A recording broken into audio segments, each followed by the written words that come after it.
Bonjour, ici Gilles, le Radio Prepper. Vous avez sans doute entendu parler du Lab 599 Discovery TX500 et il se trouve que oui, j'en ai une ici. Très belle radio que je voulais d'ailleurs tester depuis bien longtemps. J'ai même considéré en acheter une. Et un de mes abonnés, Eric, qui a acheté donc ce TX500, a décidé, incroyable, de me l'envoyer pour faire une revue en fait. Alors Eric, merci encore, c'est vraiment super. Je suis complètement abasourdi par ta générosité et de me permettre d'essayer ce TX500. Première impression, c'est une brique en aluminium. Alors pas vraiment, c'est pas aussi lourd que ça, mais c'est pas léger non plus. Donc ça va peser quand même un certain poids dans votre sac si vous faites du SOTA. Mais ça a l'air vraiment super solide. C'est de l'aluminium, c'est usiné dans la masse. Et je n'ai jamais vu de radio commerciale qui s'approche de ce niveau de solidité, si on peut dire. C'est plus près qu'une radio, c'est plus près d'une radio militaire que d'une radio commerciale. Alors pas aussi solide qu'une radio militaire, mais ça en est plus proche que n'importe quel produit commercial que j'ai pu voir jusqu'à maintenant. Je vais énumérer les caractéristiques de cette radio. Nous allons aussi la brancher sur ma loupe magnétique qui est sur ma terrasse pour la tester. Alors pas sur le terrain, ça ce sera pour une autre vidéo, mais au moins on va pouvoir en avoir un petit aperçu avec ma loupe magnétique ici chez moi. Cette radio couvre toutes les bandes entre 160 et 6 mètres, ce qui est exceptionnel. Et en réception, elle couvre entre 500 kHz et 56 MHz. Donc important pour nous les preppers et pour tout le monde d'ailleurs. C'est vraiment super. En plus, elle a les modes AM, FM, USB, LSB et CW pour le code Morse. Donc vraiment très pratique et la consommation n'est que de 100 mA, ce qui est vraiment exceptionnel pour une radio de ce type. Ensuite, nous avons alors compression de la voix, très pratique pour les modes en BLU. Un Vox, DSP, donc Digital Signal Processing, c'est une SDR en fait. Nous avons aussi des mémoires, deux mémoires de 45 secondes pour la voix, deux mémoires de 45 secondes pour la CW. Je vais revenir là-dessus après, il y a un petit détail qui m'intrigue. Split, donc aussi vous pouvez changer la fréquence de réception ou de transmission sans changer l'autre. Cross mode, alors cross mode ça veut dire qu'on peut par exemple recevoir en CW et transmettre en USB si on veut. Donc ça peut être aussi très pratique. Beacon mode en CW, c'est-à-dire un mode balise en CW. Vous pouvez aussi monitorer votre ROS sur l'écran, qui est très pratique. Moi, j'aime bien le laisser là-dessus parce que au cas où quelque chose se passerait avec mon antenne ou le ROS augmenterait d'un seul coup sans que je m'en aperçoive, eh bien, on est tout de suite prévenu avec le ROS mètre incorporé. Et un dernier point, quelque chose qui m'a un peu gêné, c'est que la vitesse de CW généralement est exprimée en mots par minute. Donc par exemple, moi j'aime bien envoyer et recevoir à 18 mots par minute. Et bien là non, ils ont décidé de mettre ça en caractères par minute. Alors on n'y comprend rien parce que personne n'utilise ça du tout.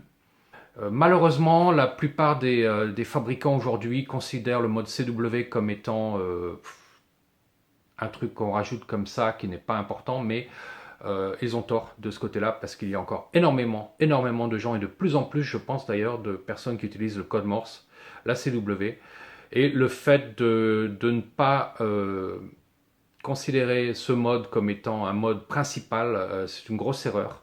J'espère que ce sera corrigé peut-être dans la mise à jour d'une firmware plus tard, mais il y a quelques petits problèmes avec la CW. Je pense il est possible de le corriger, j'espère qu'ils le feront. L'alimentation se fait entre 9 et 15 volts avec une protection si vous dépassez les 15 volts, mais pas plus de 16. Ce qui est intéressant, c'est évidemment les 9 volts, on peut donc aller relativement bas en tension.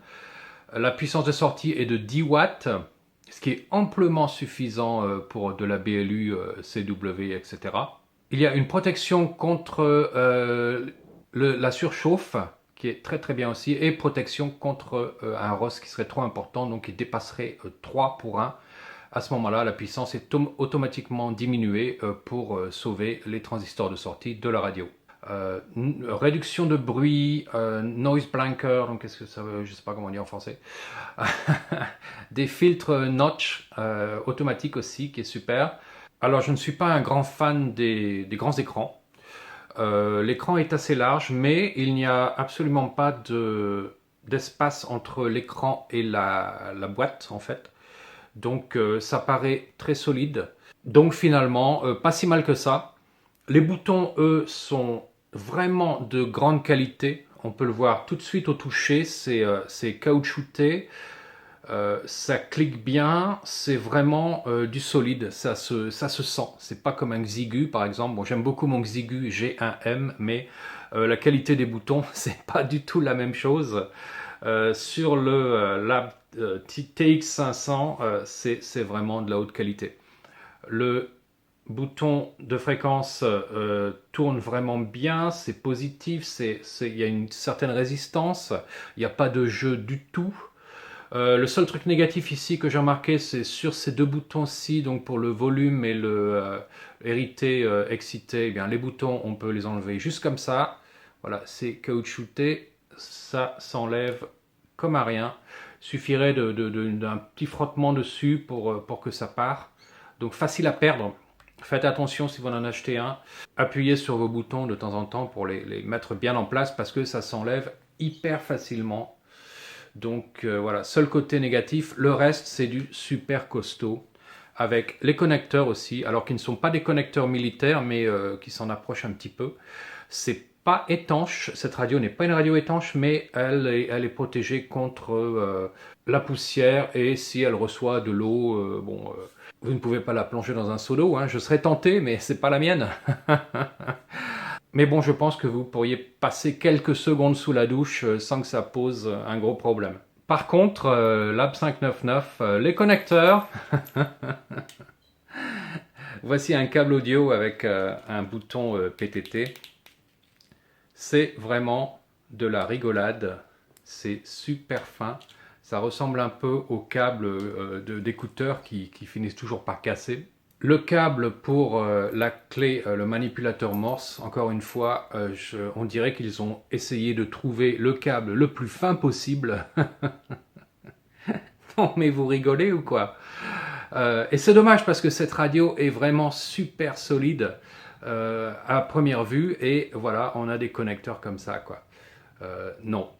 Ici un câble un peu plus gros pour la connexion CAT, donc contrôle de l'appareil par un ordinateur. Là oui, là super quoi. Même chose pour le câble d'alimentation, qui est c'est du costaud, c'est bien construit, c'est solide. Super top. Cette radio n'a pas de haut-parleur, mais il y a un haut-parleur dans le micro, donc bon, très bien, moi ça ne me dérange pas du tout. Un bon connecteur ici également, qui ressemble un peu à nos anciens connecteurs de micro de CB, hein, mais en plus petit. Avec un micro qui semble être de bonne qualité, c'est un bon plastique. Et je ne pense pas qu'il est étanche par contre, hein, mais bon, très bien. Eh bien, ce sera une revue de canapé avec ma Begali Traveler's Light et la radio ici. Alors, ce n'est pas une pression longue, c'est juste une petite poussée sur le bouton. Ça se met en route. Je suis sur les 40 mètres sur 7030. Alors ma loupe magnétique est réglée sur cette fréquence. Je ne peux pas donc m'en dévier de trop. On entend et on voit quelques signaux d'ailleurs, puisque ici sur la waterfall,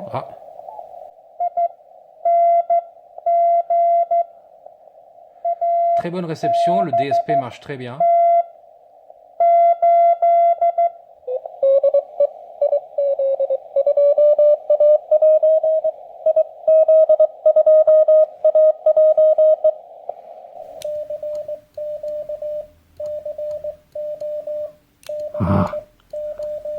Ah.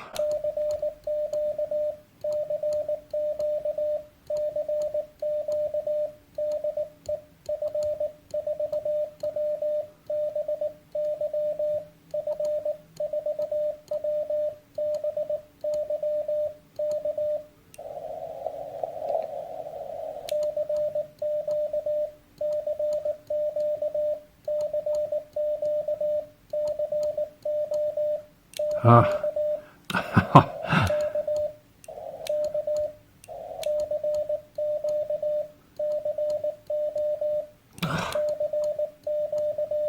Donc vous avez pu entendre qu'il y a quelquefois quelques petits problèmes avec le keyer automatique qui fait un peu n'importe quoi. C'est de temps en temps, mais c'est assez agaçant.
Un bon contact, hein, mais vous avez pu encore une fois vous en apercevoir et l'entendre, c'est que le keyer, eh bien, quelquefois fait n'importe quoi.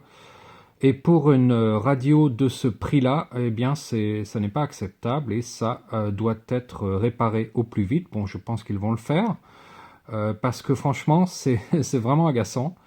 Et ce qui fait qu'en fait, on ne peut pratiquement utiliser cette radio qu'avec une pioche pour la CW. Avant que ce soit réparé dans une firmware future.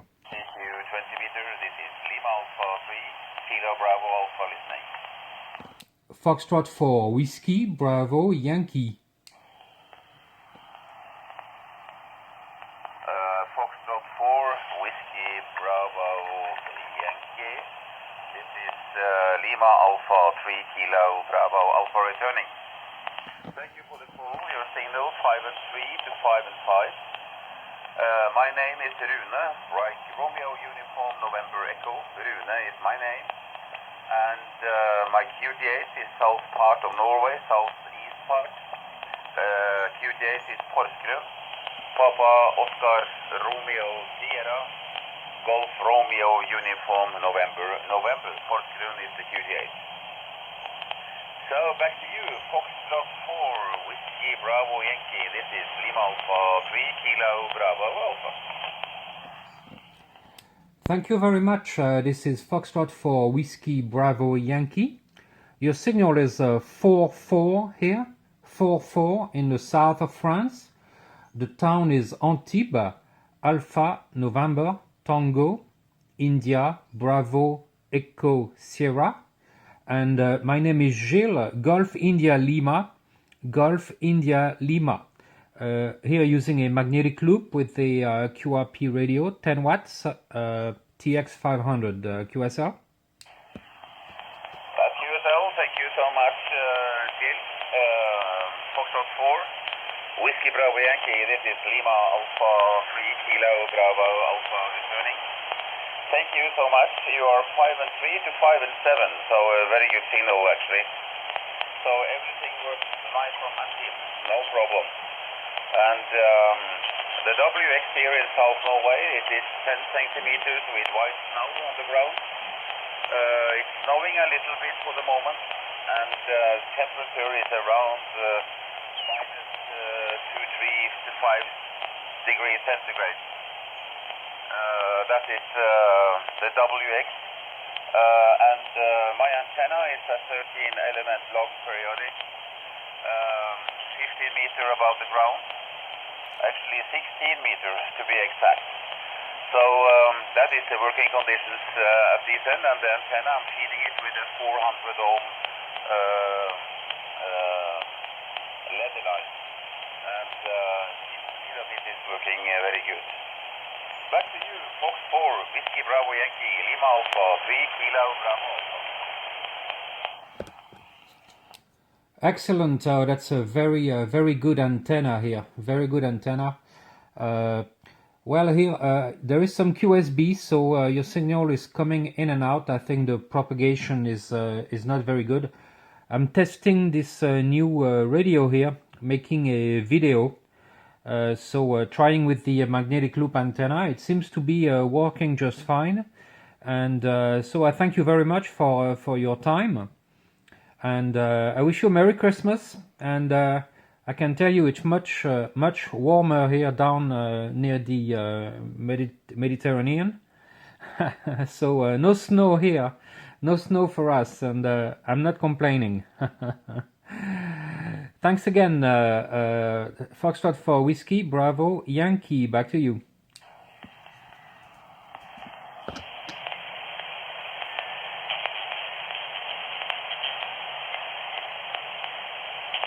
It was fading, so... QSL, Foxtrot 4, Whiskey, Bravo, Yankee, this is London Alpha 3, Kilo, Bravo, Alpha, returning. Thank you so much for the call. The QS Baker took you a little bit down at the end of your transmission here, but I wish you a Merry Christmas and a happy stay in Antibes, and I really hope to see you soon down the log deal. Thank you so much for the contact, and have a nice evening and a very good Christmas tomorrow. Alpha 3, Kilo, Bravo Alpha, signing off and clear with Fox 4, Whiskey, Bravo Yankee, bye-bye. Thank you very much, have a great day, and also a great year 2022. Hopefully better than this year, we'll see. Have a great day, Foxtrot for Whiskey, Bravo, Yankee, over and out. Première impression, une excellente radio. Je l'aime beaucoup, elle marche très bien comme vous avez pu le voir. Elle a besoin d'un nouveau firmware pour la CW, pour le Morse. Mais à part ça, eh bien, le fonctionnement est parfait, la radio est très solide. Je vais encore le dire, je pense que toutes les radios portables devraient être construites de cette façon-là. Donc malheureusement, je ne peux pas me permettre de l'acheter. Ça me plairait beaucoup, j'aimerais bien en avoir une, c'est vrai. Je n'hésiterai pas une seconde. Évidemment, bon, c'est simplement une inspection préliminaire, si on peut dire. Peut-être que je changerai d'avis la semaine prochaine. Je n'ai pas cette radio pour très longtemps, parce que, encore une fois, ce n'est pas la mienne. Je vais devoir la rendre dans une semaine ou deux. Donc j'espère la tester quand même sur le terrain, et pour pouvoir un peu l'explorer un peu en profondeur. Mais évidemment, ce ne sera pas une revue complète, puisque bon, je ne l'ai pas pendant très longtemps, donc c'est vraiment une impression de surface, si on peut dire. Mais a priori, je n'ai rien à redire, à part le petit problème de keyer en CW. Alors on peut utiliser une pioche évidemment, mais dès qu'ils auront fixé ce firmware, ce sera une radio exceptionnelle, je pense. Donc voilà. Et j'allais presque oublier, joyeux Noël!